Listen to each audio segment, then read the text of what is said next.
اب تیسری صفت قرآن بیان کر رہا ہے، اللہ بیان فرما رہا ہے کہ عباد الرحمن کی تیسری صفت کیا ہے؟ والذین یبیتون لربہم سجدا وقیاما۔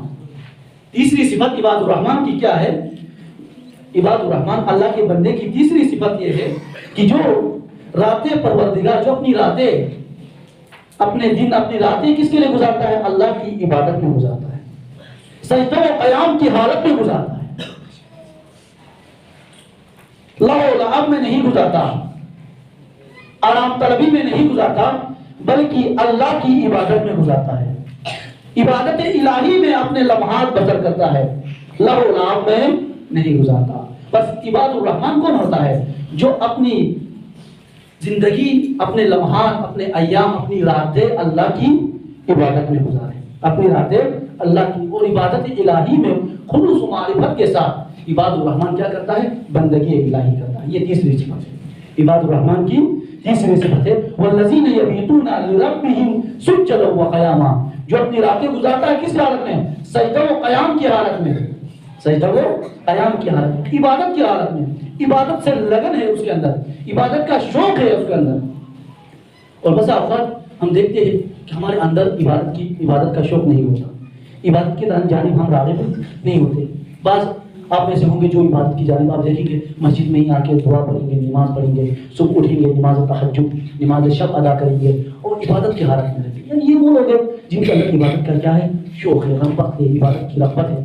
لیکن بعض ہوتے ہیں نماز میں بھی آتے ہیں، ایسا لگتا ہے یہ نماز میں نہیں، چہرے سے ہی لگتا ہوتا ہے، ظاہر سے ہی پتہ چلتا ہے یہ بندہ نماز میں آیا ہے لیکن نماز میں نہیں ہے، عبادت میں آیا ہے، مسجد میں آیا ہے لیکن اس کے اندر شامل نہیں ہے، یہ بندہ کہیں اور ہے، کسی اور جگہ پہ نہ تسبیح صحیح رغبت سے کرتا ہے، نہ ذکر رغبت سے، نہ کوئی اور دعا رغبت سے کرتا ہے، نہ مناجات رغبت سے، کسی میں رغبت نہیں ہوتی۔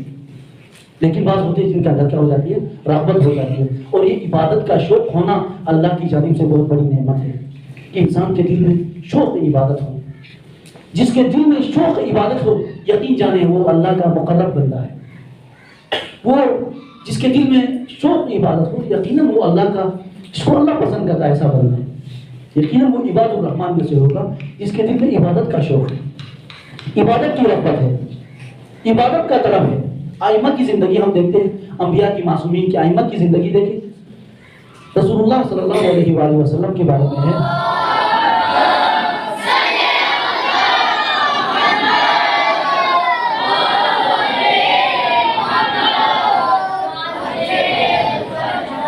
کہ عبادت کا جب وقت آ جاتا، نماز کا وقت آ جاتا، رسول اللہ کے اوپر ایک حالت طاری ہو جاتی، خاص حالت طاری ہو جاتی، خاص حالت طاری ہو جاتی۔ لوگوں کو محسوس ہوتا کہ ایک بندہ تڑپ رہا ہے عبادت کے لیے، پھر حکم دیتے بلال کو، ارحمی یا بلال، اے بلال مجھے سکون دو، آزان کہوں تاکہ مصلی عبادت میں، مصلی نماز میں کھڑے ہو کے اللہ کی عبادت کر سکوں۔ اس قدر شوق تھا رسول اللہ کو، اس قدر انتظار میں رہتے تھے۔ نماز کا وقت ہو جاتا، رسول اللہ کے چہرے پر تغیرات محسوس ہوتے۔ بعض ازواج رسول سے روایات ہے، اس قدر راغب ہو گئے۔ اسی طرح دیگر ائمہ کے بارے میں، تمام ائمہ کے بارے میں یہ ہے کہ عبادت کا وقت ہوتا، نماز کا وقت ہوتا، اس قدر راغب ہو جاتے تھے۔ اور امیر المومنین علیہ السلام کے بارے میں آپ نے سنا بھی ہوگا، کس قدر راغب تھے محراب عبادت میں۔ جب محراب عبادت میں آتے اس قدر منہمک ہو جاتے، اس قدر راغب ہو جاتے، ایسا لگ رہا تھا یہ بندہ دنیا و مافیا سے بالکل بے خبر ہے، خلق خدا سے اس کا کوئی تعلق نہیں ہے، اس نے اپنا سارا تعلق خالق سے جوڑا ہوا ہے، ایسا راغب ہو جاتا ہے۔ بلکہ ایک یہ واقعہ بھی آپ نے سنا ہوگا کہ نخلستان کوفہ میں امیر المومنین، جس طرح یہاں پر قرآن ہے نا والذین یبیتون لربہم سجدا وقیاما، جو اپنی راتیں اللہ کے لیے سجدہ و قیام میں گزار رہے تھے۔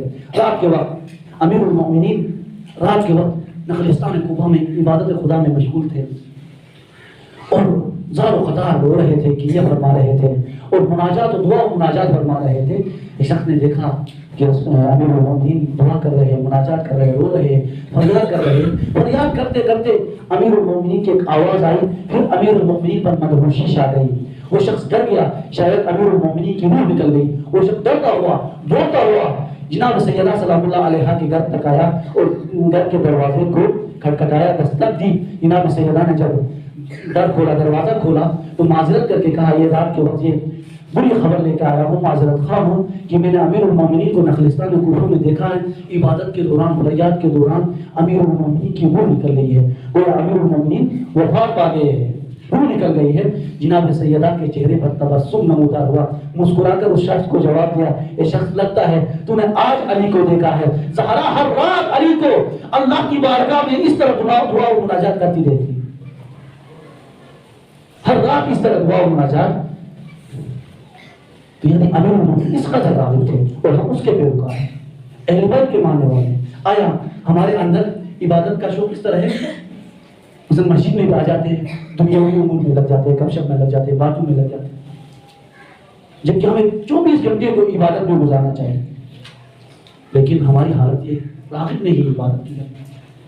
اور عبادت الرحمن کون ہوتا ہے؟ جو عبادت کی جانب راغب ہوتا ہے، جس کے اندر رغبت ہوتی ہے عبادت کی، جو اپنی راتیں عبادتیں الہیوں کے اندر گزارتا ہے۔ تو لہٰذا ہمیں ان صفات کو اپنے اندر پیدا کرنے کی ضرورت ہے۔ انشاءاللہ مزید صفات عباد الرحمن کے بیان ہوں گے، تو انشاءاللہ ایک ایک کر کے ساری صفات ہم کوشش کریں اپنے اندر یہ صفات پیدا کریں تاکہ ہمارا شبان عباد الرحمن میں سے ہو۔ تو دعا گو خدا متعال ہمیں ان صفات کو اپنے اندر پیدا کرنے کی توفیق عطا فرمائے، ہمیں دین کو سمجھنے اور اس پر چلنے کی توفیق عطا فرمائے، ہمیں اس کے سائے میں زندگی گزارنے کی توفیق عطا فرمائے۔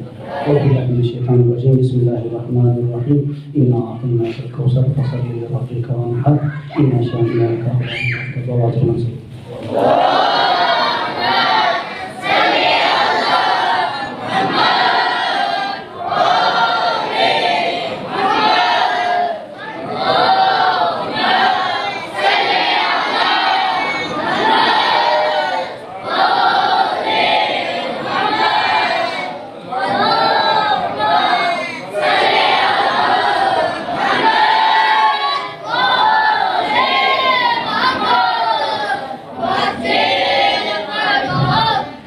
اعوذ باللہ من الشیطان الرجیم، بسم اللہ الرحمن الرحیم۔